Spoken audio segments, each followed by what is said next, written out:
हरे कृष्णा। आपने टॉपिक तो पढ़ ही लिया होगा कि why talented people are vulnerable for attacks, why you are in danger if you are a talented person.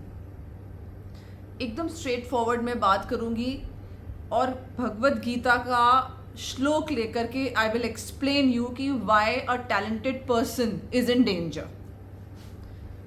No matter किसी भी तरह का टैलेंट हो आपके अंदर, छोटा बड़ा, कुकिंग करना, स्टिचिंग करना, एम्ब्रॉयडरी, और maybe you are a good YouTuber, maybe you are a good fitness freak, किसी भी तरह का आप में टैलेंट है, और maybe you are good at your job in office, किसी भी तरह का टैलेंट आपके अंदर है तो you are on target 110%. Know why? Let's listen what Krishna has to say. Krishna is saying in chapter 12, one who is envious but is a kind friend to all living entities, who does not think himself a proprietor and is free from false ego, who is equal in both happiness and distress, who is tolerant, always satisfied, self-controlled, and engaged in devotional service with determination, his mind and intelligence fixed on me, such a devotee of mine is very dear to me. अब first 2 lines पे आइए, कृष्णा क्या कह रहे हैं? One who is not envious, जो jealousy नहीं रखता है, जलन नहीं रखता है, but is kind to all entities, who does not think himself a proprietor. यहां पे कैच है, जो एनवियस लोग होते हैं, अब इसका ऑपोजिट कर लीजिए कि कृष्णा कह रहे हैं कि जो एनवियस लोग नहीं होते हैं और जो ये सोचते हैं कि वो प्रॉपराइटर नहीं हैं, तो अब एनवियस लोग कैसे होते हैं? दे थिंक आपके पास जो टैलेंट है, they have the proprietorship of that talent. If you are a good cook, you shouldn't be, I should be the good cook. If you do nice makeup, no, you shouldn't be doing, I do the better one.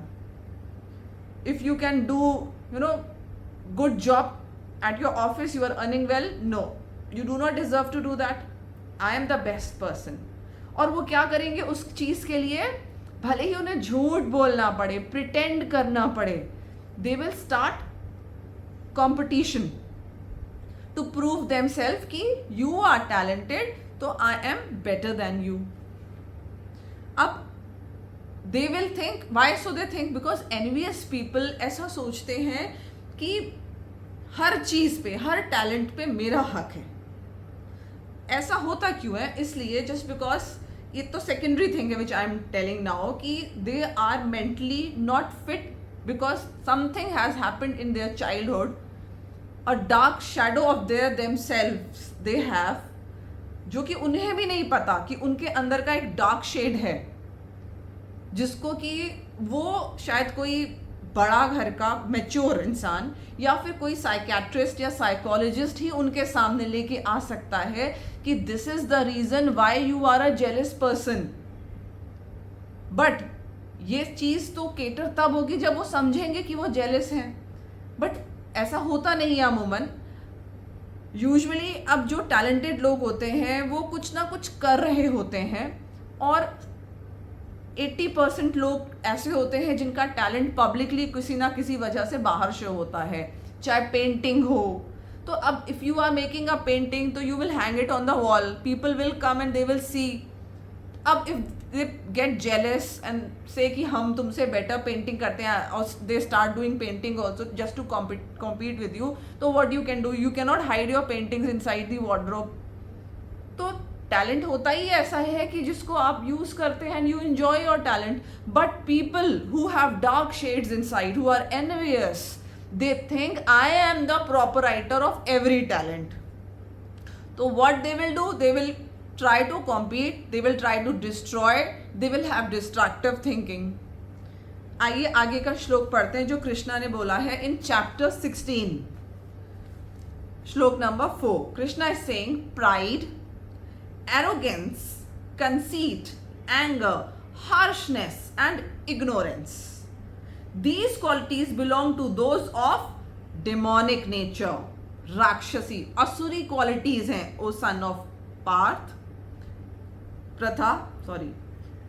Pride, arrogance, conceit, anger, harshness, ignorance.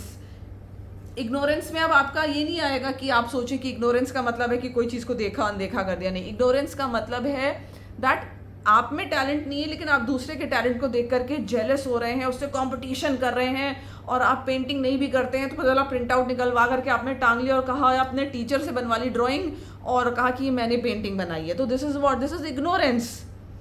तुम दूसरे को सिर्फ jealous करने के लिए acting कर रहे हो. I have come across many people like if I am doing something तो they immediately call me up and they will say कि they अपने अचानक से they will try to prove themselves. So I used to think कि what happened to her, why is she calling me today suddenly and she is praising herself just like anything. So what has happened to her? Then later on I realized कि okay, I posted something on social media, so this lady got triggered and she wanted to show कि okay, I am also talented, I also can do such things what you are doing indirectly. उसको इतना hollowness हो गया कि they started thinking कि I am the proprietor of this talent and ये मेरे में ही हो सकता है. इतनी ज़्यादा envious, jealousy trigger हो गई. अब point is कि this is a demonic quality. तो but obvious कि when Krishna is saying कि such qualities are demonic by nature, तो what they will do, if the moment you find कि आपके around आप talented हैं by the grace of Krishna, तो आप ऐसे लोगों से simple है distance कर लीजिए. Because what now next step what they will do, first they will criticize you either, or maybe they will start copying you. They will copy you and then later on they will show कि it was their own kind of उनका खुद का ही invent किया हुआ वो talent था and you had nothing to do with it. They will try to demotivate you, demoralize you. You will, at the end of the day, what will happen?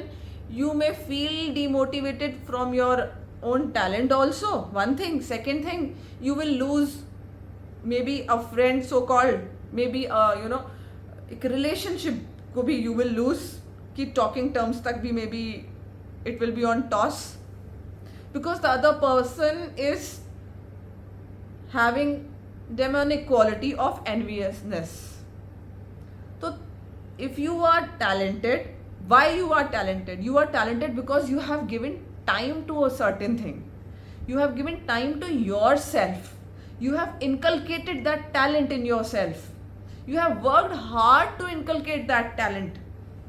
You have stayed aloof. You have not socialized maybe to give time to your own talent. But what these free-minded people will do, they will not inculcate any talent in themselves.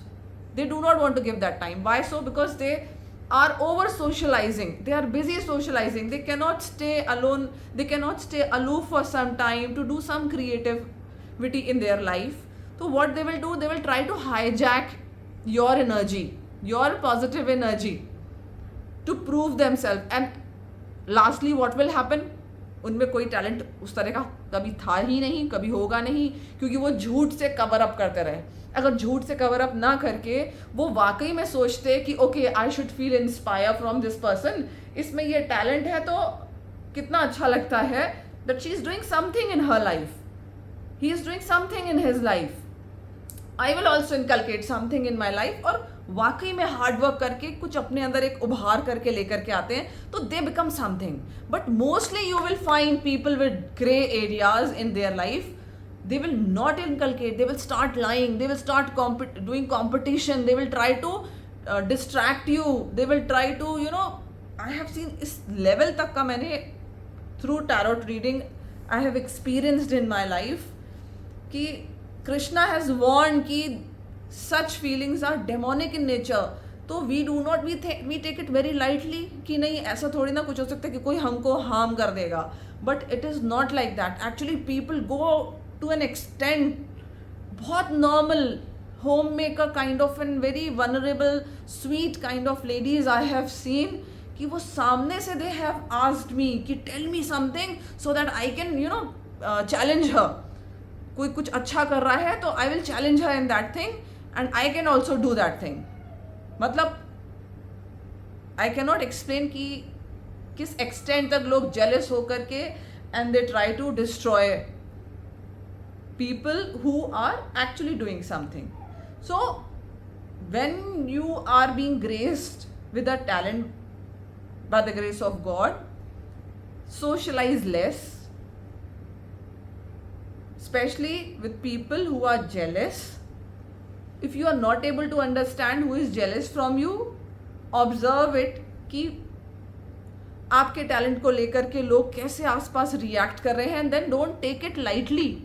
Why so? Because Krishna is saying such qualities in people are demonic in nature. You will land up in soup. So be cautious, be focused, socialize less and focus on your talent. Hare Krishna.